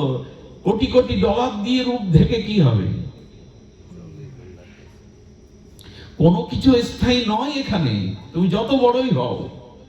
পদ, প্রতিষ্ঠা, সুখ, দুঃখ, এই জগতের কোনো কিছু স্থায়ী নয়। মুষ্টি করে জল ধরে রাখবে কি করে তুমি? এই জন্য যাকে ধরলে আর ছাড়াছাড়ি হয় না, যা স্থায়ী তাকে ধরো। সেই কথাটাই বলবার জন্য তো এই তো। তার মধ্যে এখন কোন জিনিসটা জড়িয়ে ধরলে, কোন জিনিসটা গ্রহণ করলে আমাদের উপলব্ধি হবে, সেটি সংক্ষিপ্ত বলি। অথ কৃষ্ণ নামাদিনা ভবে প্রাকৃত ইন্দ্রিয়ায় সেবাদমুখ হিজুবাদ স্বয়মেব স্ফুরদ্দৎ।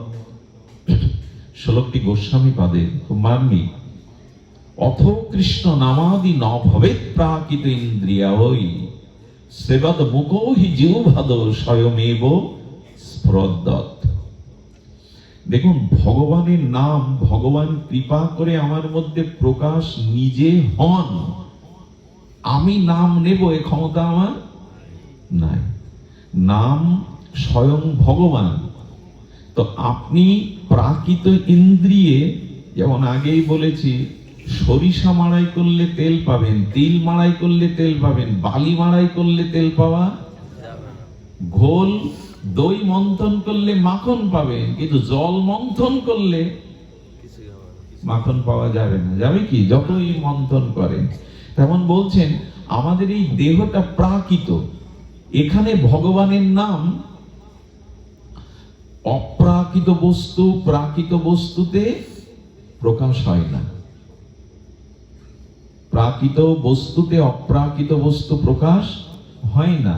অর্থাৎ আমাদের এই জিহ্বা, আমাদের এই শরীর কর্মফলের এখানে অপরাধ পাওয়া, যেখানে ভগবানের নাম উচ্চারণ হয় না। বলে হচ্ছে যে, বলে এটা নাম প্রভুর কৃপা, এটা ভগবানের বিশেষ অনুগ্রহ। এই জীবগুলো জন্ম জন্মান্তরে পাপ করেও যদি নাম বলার শক্তি না থাকতো, এরা উদ্ধার হতো না। তাই ভগবান আমার অযোগ্যতাকেও, আমার এই প্রাকৃত ইন্দ্রিয়তেও নিজে প্রকাশ হচ্ছেন স্বয়ং। অনেকটা সূর্যের মতো। রাতে কোনো বিপদ হয়েছে, রোগীকে হাসপাতালে নিতে হবে, কিন্তু ভোর না হলে নিতে পারবেন না। মানুষ কি প্রার্থনা করে? তাড়াতাড়ি। কিন্তু আপনার প্রার্থনা চোখের জলে সূর্য 1 ঘন্টা আগে উঠবে তো? উঠবে কি? সূর্য স্বপ্রকাশ, ওর নিজ সময়তে বল প্রয়োগ করে কামান দাগিয়ে সূর্য আধা ঘন্টা আগে তুলতে। এমন ভগবানের নাম নিজে প্রকাশ হয়, আমি প্রকাশ করতে পারার ক্ষমতা নাই। জল দিয়ে প্রদীপ জ্বলে না। প্রাকৃত বস্তুতে অপ্রাকৃত বস্তু প্রকাশ হয় না। কিন্তু নাম হচ্ছে যে, বলে নাম প্রভু আমাদের প্রতি বিশেষ কৃপা করে আমার জিহ্বায় উচ্চারণ হচ্ছেন। এটা নামের মহিমা, আমার মহিমা নয়, হতে পারে না। অথ কৃষ্ণ নামাদি ন ভবেৎ প্রাকৃত ইন্দ্রিয়া। ওই বাবা, এই জন্য রত্নাকর রাম বলতে পারছে না, মরা। এটা ওই সত্য বা ত্রেতার কথা। কলিযুগে যদি ওই রকম ব্যবস্থা থাকতো, নাম না কৃপা করত মহাপ্রভু, আমাদের জিহ্বায় এত, আমার জিহ্বা নাম নিতে পারত না। কিন্তু ভগবান এবার বিশেষ করুণা করে নিজে প্রকাশ হচ্ছেন, সূর্যের মতো স্বয়ং প্রকাশ। সত্যি সত্যি আমি যে অপরাধ করেছি তাতে নাম প্রকাশ হওয়ার পর প্রাকৃত বস্তুতে অপ্রাকৃত বস্তু প্রকাশ। এই চর্মচোখ দিয়ে ভগবানের বিশ্বরূপ অর্জুনও দেখতে পায়নি, তাকে দিব্য দৃষ্টি দিয়েছেন, কৃপা করে দেখতে পেয়েছেন। প্রাকৃত বস্তুতে অপ্রাকৃত বস্তু প্রকাশ। জলের মধ্যে জীবাণু আছে কিনা অণুবীক্ষণ যন্ত্র ছাড়া দেখা যাবে খালি চোখে? তেমনি এই প্রাকৃত বস্তুতে অপ্রাকৃত বস্তু প্রকাশ হবে না। কিন্তু গোস্বামীপাদ বলছেন ভগবান অতি বিশেষ করুণা করে আমাদের মধ্যে নাম রূপে প্রকাশ হচ্ছে। দেখুন, আমরা অনেক জ্ঞানী হতে পারি, কিন্তু ভক্তি বিমুখ হলে জ্ঞান কাজে আসবে। আপনি যতই সুকর্ম করেন, দান ধ্যান যজ্ঞ করেন, যদি ভক্তি বিমুখ হয়ে করেন, আপনি যতই জ্ঞানী হন, যদি ভক্তি বিমুখ জ্ঞানী হন, ভক্তিমুখ নিরক্ষক কর্মযোগ জ্ঞান, কোন সাধনায় ভক্তি দিতে পারবে না, কোন সাধনায় কৃপা বা প্রেম ভক্তি দিতে পারবে না। সেটা জ্ঞান বলি, তপস্যা বলি, যাগযজ্ঞ বলি, যদি ভক্তি বিমুখ হয়ে যায়।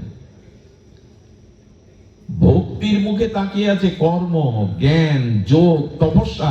কার দিকে তাকিয়ে আছে? ভক্তির দিকে। ভক্তি হলো মা। মা ছাড়া গর্ভধারণ অন্য কেউ করতে পারে না।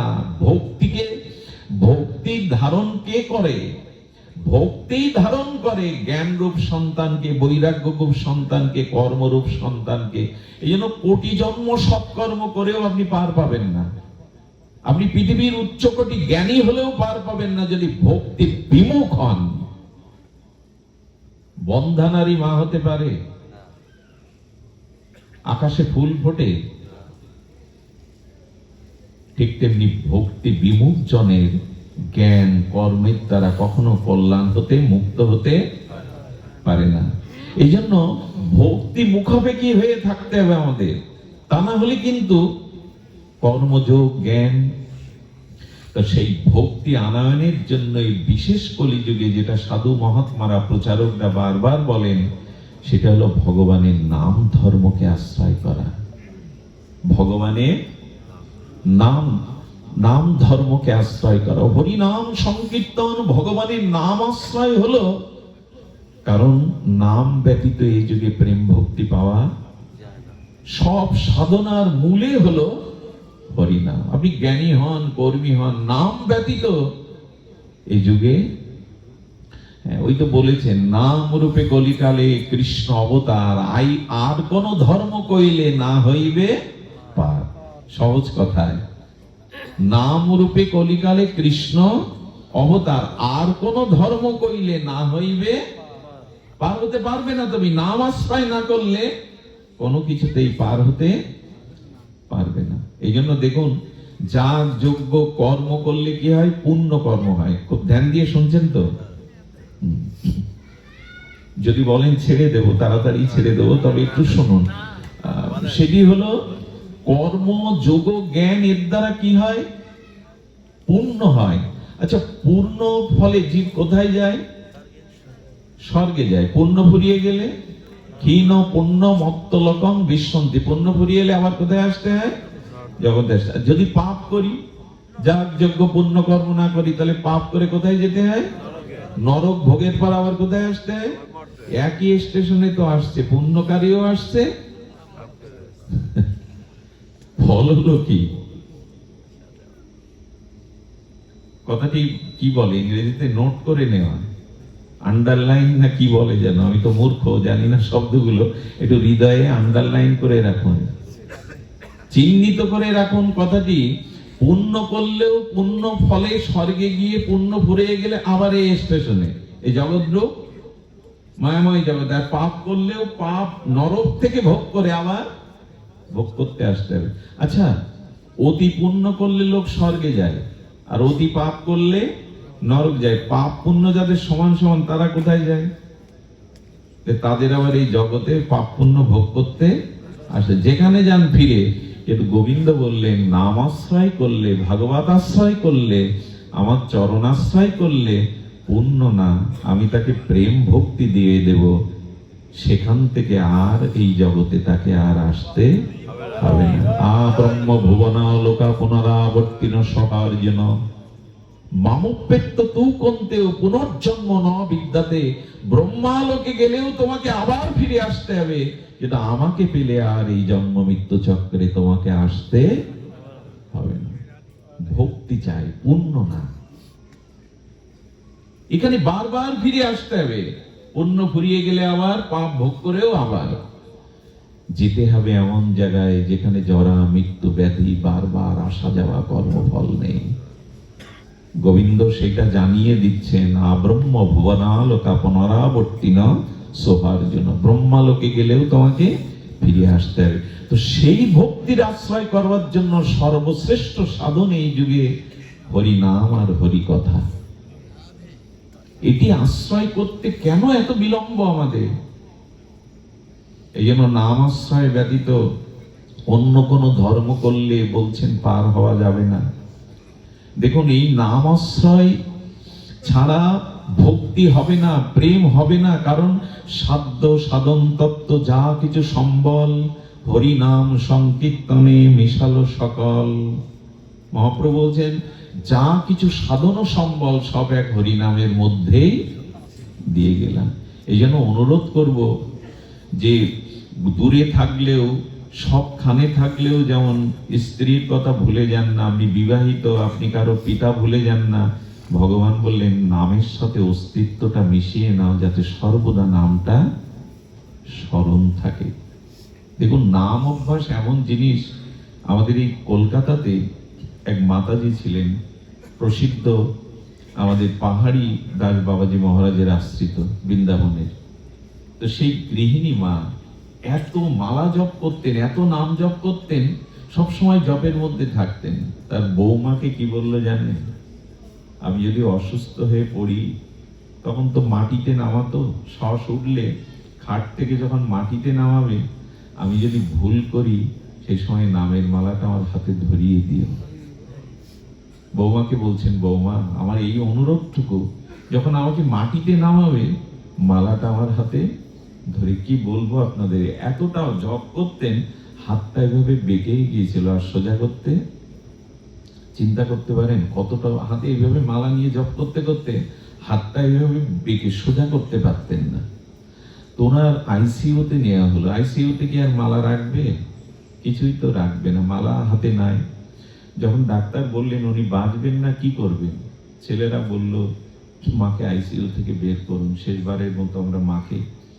তার তখন তার মধ্যে তার মূর্ছিত হয়ে পড়েছেন, হয়তো প্রাণটা আর 1-2 মুহূর্ত আছে। তো সেই সময় যখন বাইরে বের করেছে, তখন বৌমার চোখে জল। মনে পড়েছে মা তো বলে গিয়েছিল, কি বলবো, এই প্রসাদী মালাটা যে হাতে আঙুল ধরিয়ে দিয়েছেন, অচেতন তো, ডাক্তার বলেছেন আর হয়তো কিছুক্ষণ থাকবেন, বাঁচবেন না। হঠাৎ করে দেখা গেল আঙুলটা নড়ে উঠল, একটা মালা জপ করেই ওখানেই প্রাণ ত্যাগ করলেন। এটা কেন হয় জানেন? ভগবান বলেছেন যারা আমার নাম অভ্যাস করে, সর্বদা নামের মধ্যে থাকে, মৃত্যুর সময় যদি তার দেহে কোনো সাড়াও না থাকে, আমি তার হয়ে তার নামটা করে নেই। সারা জীবন তো সে আমাকে দেখেছে, আমি তার হয়ে নামটা করে নেই। অনেক সময় সারা জীবন নাম করেছে, কিন্তু মৃত্যুর সময় হয়তো দেহে অসাড় হয়ে গেছে, বাকশক্তি রুদ্ধ হয়ে গেছে। ভগবান বললেন তখন ডিউটিটা আমার, দায়িত্বটা আমার, আমি ওর হয়ে নামটা করি। সারা জীবন যে আমাকে হৃদয়ে রেখেছে, জিহ্বায় রেখেছে, সে ভুলবে কেন? সে ভুলবে কেন? আমি শুনেছি বৃন্দাবনের মহাত্মাদের মুখে যে হাসপাতালে মূর্ছিত হয়ে অজ্ঞান করা হয়েছে, তবু আঙুল কর গুলছে। এত নাম করে তাদের আঙুলগুলো সঞ্চালিত হয়, সঞ্চালিত হয়।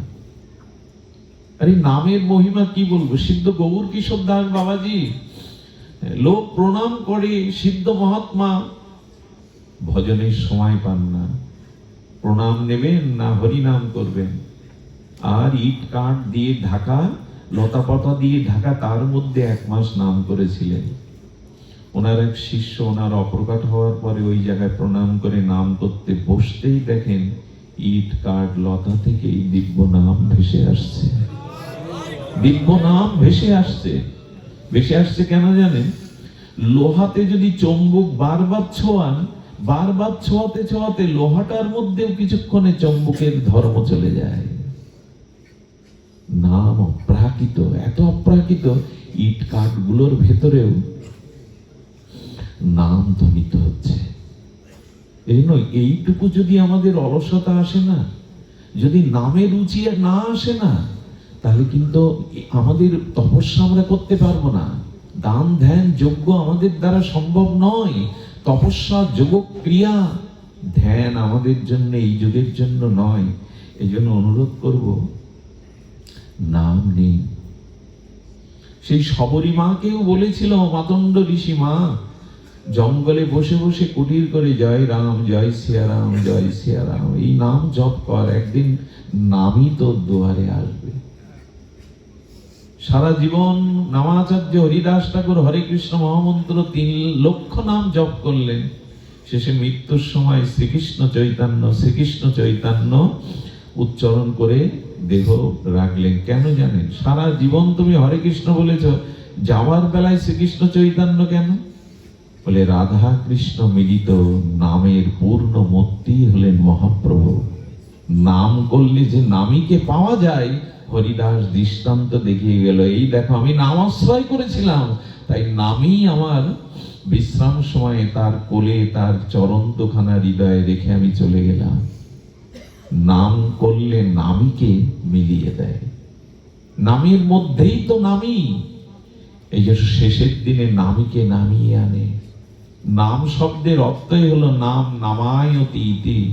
যিনি নামীকে নামিয়ে আনেন তার নামই হলো নাম। নাম নামায়তি ইতি, অর্থাৎ যিনি ভগবানকে টেনে আমার কাছে নামিয়ে আনেন এরই নাম নাম।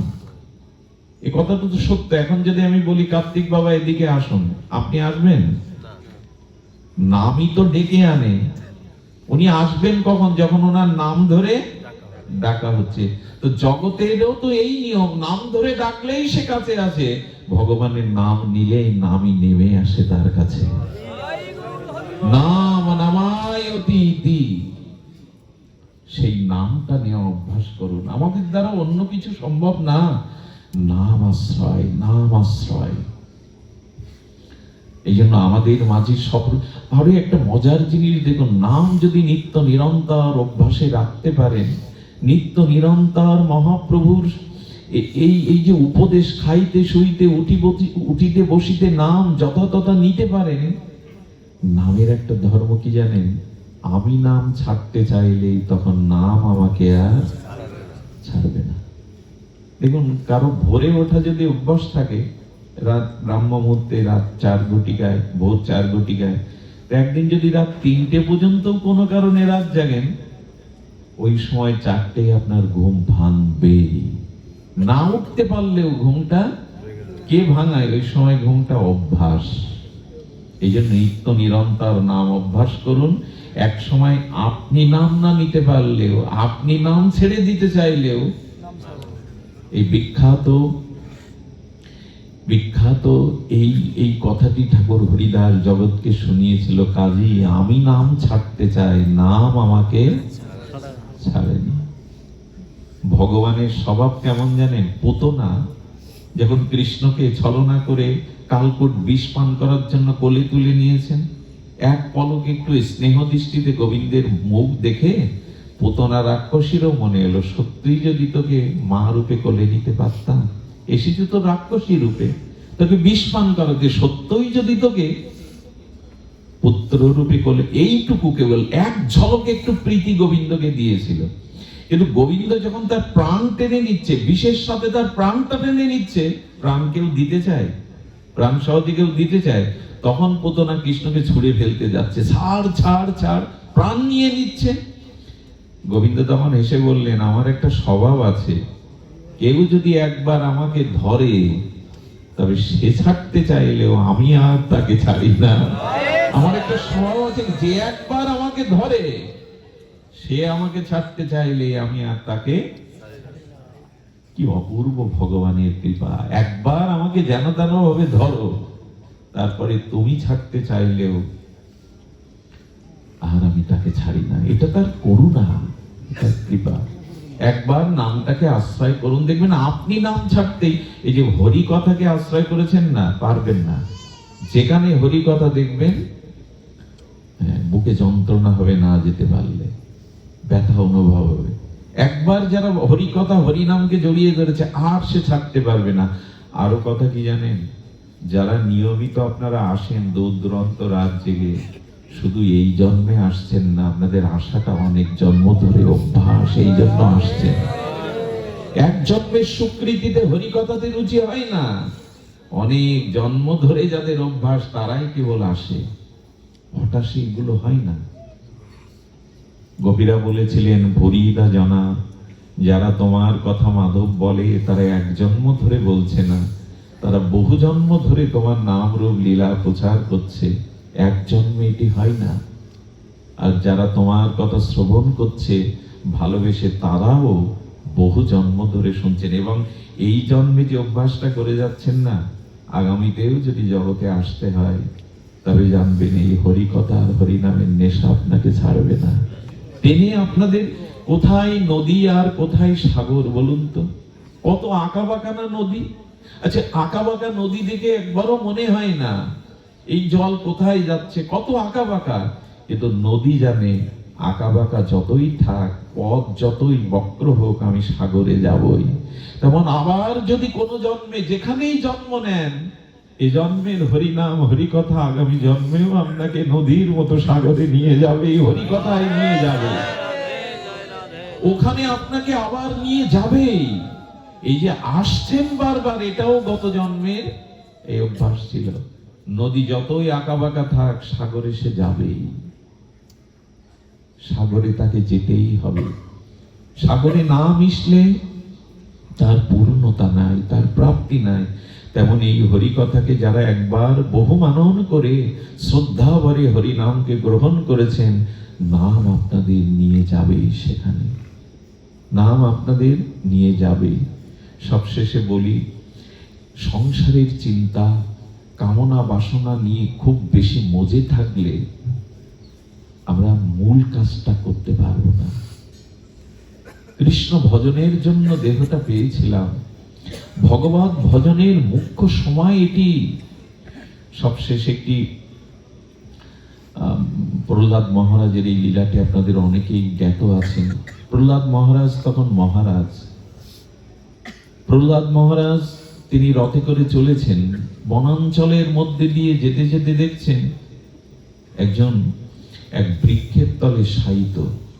তার মুখের প্রসন্নতা, উজ্জ্বল দীপ্তি দেখে মনে হচ্ছে আমি রাজা, কিন্তু আমার মুখমণ্ডলেতে এত প্রসন্নতা, এত আনন্দের প্রকাশ নেই, দিব্য প্রকাশ কেউ নেই। গিয়ে দেখছেন একটু মোটা সোটা, দেহটা যেন চিন্ময় দেহ। প্রহ্লাদ মহারাজ মনে করলেন ইনি সাধারণ না, প্রণাম করলেন। প্রহ্লাদ মহারাজ রথ থেকে নেমে প্রণাম করে বললেন, হে মহাত্মা, যদি আমাকে যোগ্য মনে করেন, আমার প্রতি যদি আপনার কৃপা দৃষ্টি থাকে, আমার দুটো প্রশ্ন আছে। উনি প্রশ্ন করছেন, কে আপনি? বললেন, আমি প্রহ্লাদ। প্রহ্লাদ মহারাজ, কি প্রশ্ন আপনার? বলে, আপনার পরিচয়? বলে, আমি দত্তাত্রেয় ভগবান। উনি দত্তাত্রেয় অবধূত, উনি যিনি 24 গুরু করেছিলেন ভাগবতে, দত্তাত্রেয় অবধূত, তাকে ভগবানও বলা হয়। প্রহ্লাদ মহারাজ তখন প্রণাম করে বলছেন, আমার দুটো জিজ্ঞাসা, আপনারাও শুনুন। জিজ্ঞাসা হলো, আপনি এত মোটা কেন? স্বাস্থ্য কেন আপনার? যে এই প্রশ্ন যদি আমি দাদার কাছে করি, কেউ যদি উল্টে বলে, বেটা তোর বাবার টাকায় খায়, যে আমি মোটা কেন জিজ্ঞাসা করছি। কিন্তু উনি অবধূত, ভগবান। উনি বললেন, এত প্রশ্ন থাকতে মহারাজ আপনি এই প্রশ্ন করলেন কেন, আমি মোটা কেন? খুব ধ্যান দিয়ে শোনান, খুব মার্মিক কথা। বললেন, এটা জঙ্গল, এখানে কোনো সুআহারে বহুবিধ আহারের কোনো ব্যবস্থা এখানে, ফল জল ছাড়া তো কিছু নেই। আর এখানে কোনো সেবকও নাই যে আপনাকে সেবা করাবে। এখানে তো ও জাতীয় কোনো ব্যবস্থা নেই। একটু সুস্বাস্থ্যের অধিকারী হতে গেলে, দেহে চেতনায় দেখা দিতে গেলে, মোটা সোটা হতে গেলে তো আহার করা লাগবে, সেবক লাগবে, যত্ন আদর লাগবে, বহুবিধ খাদ্য লাগবে। এখানে তো কিছুই নেই, সেবকও নেই, খাদ্যও নেই। আর দ্বিতীয় প্রশ্ন হলো, আপনি জঙ্গলে শুয়ে রয়েছেন, হ্যাঁ, লজ্জা নিবারণের সামান্য একটু বস্ত্রখণ্ড, আপনার মুখে যে প্রসন্নতা, আপনার মুখে যে দীপ্ত আনন্দ, এটা মহারাজ হয়ে আমার নেই কেন? আমি তো সিংহাসনে আসীন মহারাজ, প্রহ্লাদ আমি নেই কেন? উত্তর দিচ্ছেন হলো এই যে, দেখো আমি 24 গুরু করেছিলাম, তার মধ্যে দুজনকেই আমি সর্ব অগ্রগণ্য মনে করি, তাদের শিক্ষাটা আমি সর্বতভাবে নিয়েছি। আপনাদের মনে আছে 24 গুরু করেছিলেন অবধূত, তার মধ্যে দুজনের কথা উনি বলছেন, একটা হলো মৌমাছি, একটা হলো অজাগার। এদের কাছ থেকে, তোমার দুটো প্রশ্নের উত্তর এদের কাছ থেকে আমি শিখেছি, নিয়েছি। বলে কেমন? বলে দেখো, মৌমাছিকে গুরুকরণ করে এই শিখেছি, কত ফুলে ফুলে কত পরিশ্রম করে করে ওরা একটু একটু মধু সঞ্চয় করেন। ওই মধুটা যখন লোকচক্ষুর সম্মুখে ওরা মধুর চক্র বাসা বাঁধে, তখন অন্যের দৃষ্টি যায়। আর অন্যের দৃষ্টি গেলে কি হয় জানেন? এত পরিশ্রম করে, এত মুখে মুখে ফুলে ফুলে পরিশ্রম করে যে মধু সঞ্চয় করেছিলাম, ওইটা দেখা মাত্র আমাদের শত্রু এসে আমাদেরকে আগুন দিয়ে পুড়িয়ে ধোঁয়া দিয়ে তাড়িয়ে দিয়ে মধুটা ওরাই উপভোগ করে। আমি মৌমাছির কাছে শিখেছিলাম, এই যে অর্থের পিছনে, এই মধুর পিছনে, জগতের কামনা বাসনার পিছনে এত কষ্ট করে ছুটে আমরা সঞ্চয় করে, অথচ আমি কিছু ভোগ করে যেতে, ওই নিয়ে পরবর্তী সন্তানরা অবৈধ পথে নেশাগ্রস্ত হয়ে মামলা মকদ্দমা করে কত অর্থ ব্যয় করে, ওটা আমার প্রকৃত কাজে আসেনি। তাই দেখো, আমি সঞ্চয় না করে আমার ভেতরের যে আত্মখাদ্য ভগবানের চিন্তন আমি বাড়িয়েছি, বিষয় চিন্তা বেশি না করে। কারণ এই যে জোগাড় করে, কি দেখবেন কত জমিদার কত কিছু করে গেল, কোনো ভোগই হয় না তাদের।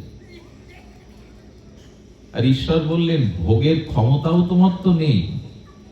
ভোগের ক্ষমতা, আমি বহুদিন আগে একটা কথা বলেছিলাম, আমার জীবনে যদি 50 বছর পরমায়ু হয়, আর 50 বছরে যদি ভগবান আমাকে 60 মণ চাউলের প্রারব্ধ রাখেন, যে 60 মণ চাউলই আমি সারা জীবনে পাবো, বোঝা যায় কথা? অন্ন প্রারব্ধে না থাকলে পাওয়া যায় না, ওই মুখের অন্নও পাওয়া যায় না। সামনে থাকতেও প্রারব্ধে না থাকলে, ওইখানেই তো স্টোভে অনেকে মারা যায়, অন্যের গালাটাও মুখে তুলে দিতে হবে, এটা প্রারব্ধ। তো 50 বছর পরমায়ুতে 60 মণ চাল যদি সারা জীবনে প্রারব্ধ ঈশ্বর আমার জন্য বরাদ্দ দিয়ে থাকে, তা আমি 40 বছর বয়স পর্যন্ত 55 মণ খেয়ে ফেলেছি। আর 10 বছরে 5 মণ কুলবে তো?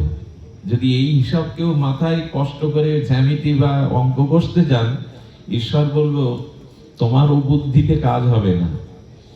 ওকে ডায়াবেটিস দিয়ে দিয়ে ডাক্তারের মুখেই শোনাবো 1 কাপ করে 1 বেলা খেতে হবে আর রুটি, মানে ওই 5 মণেই তোমাকে 10 বছর চালাবো আমি, ও বুদ্ধিটা আমার। তোমার বুদ্ধিতে কিছু চাইলেও কি ভোগ করা যায়? এত সুন্দর রসগোল্লা মিষ্টান্ন ডায়াবেটিসের সামনে দেন, ওকে বিষ মনে হবে। আরে আপনি পারবেন না ভোগ করতে। জীবনের জন্য যতটুকু প্রয়োজন পাহাড় করে তুলেন না, চাপা পড়ে যাবেন। ওই করতে গিয়ে আর মূল কাজ করা। এই জন্য ধন দৌলত থাকুক, কিন্তু ওর থেকে একটু বেরোনোর চেষ্টা করুন। রামকৃষ্ণদেব বলতেন, কিছু পিপিলিকা চিটে গুড় খেতে গিয়ে এত খেয়ে বসে, ওর থেকে আর উঠে আসতে। কিছু পিপিলিকা দেখবেন পেছনের ভুলটা উপরের দিকে দিয়ে গুড় খায়, অল্প খায়, ওরা বেরিয়ে আসতে পারে। বিষয়ের মধ্যে অত ভোগ করতে যেও না, বেরোতে পারবে না, বেরোতে পারবে না।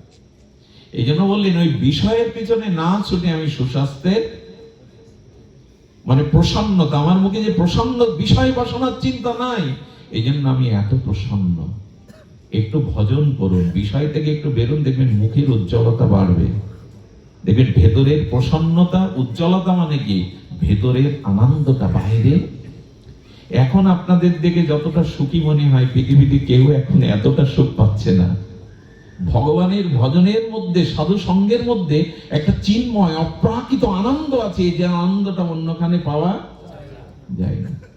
সব থেকে কষ্টের কাজ করছেন এখন, অথচ সব থেকে আনন্দ পাচ্ছেন এখন।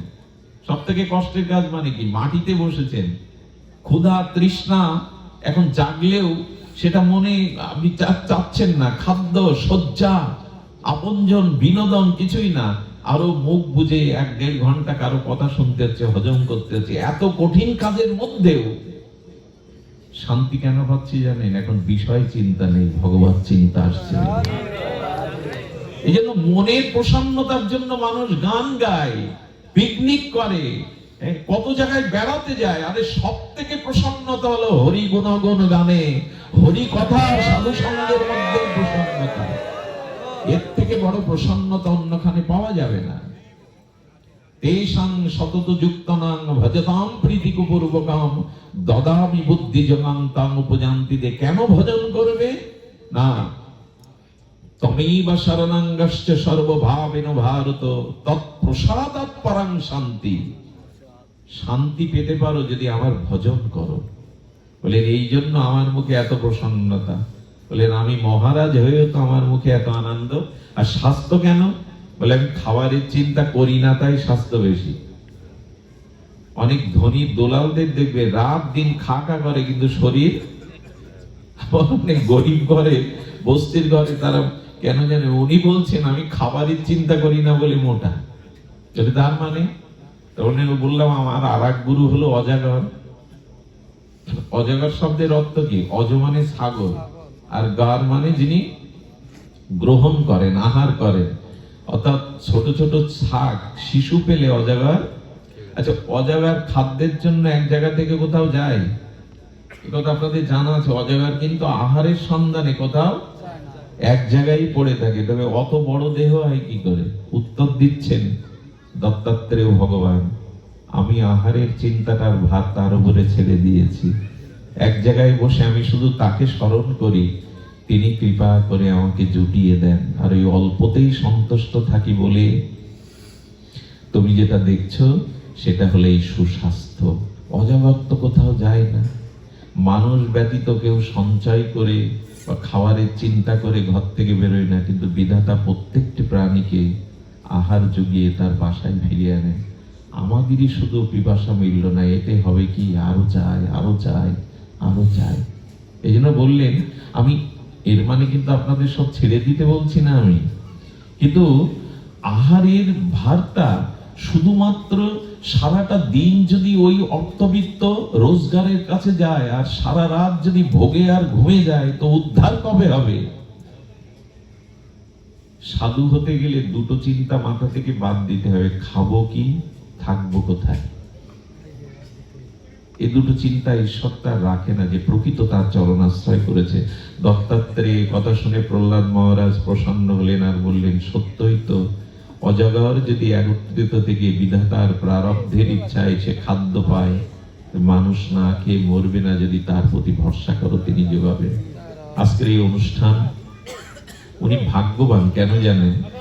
আমাদের বোধাটাতে প্রচন্ড বৃষ্টি ঝড় হয়েছে দুপুর থেকে, এবং বৃষ্টি হয়েছে। আমি ভাবলাম বাজলাম আজ রাতটুকু হয়তো বিশ্রামে কাটাতে পারবো, কিন্তু কার্তিক বাবা, শ্যামল বাবা এরা সব বলছে না এদিকে বৃষ্টি নেই। বলে মিথ্যা বলছেন না তো?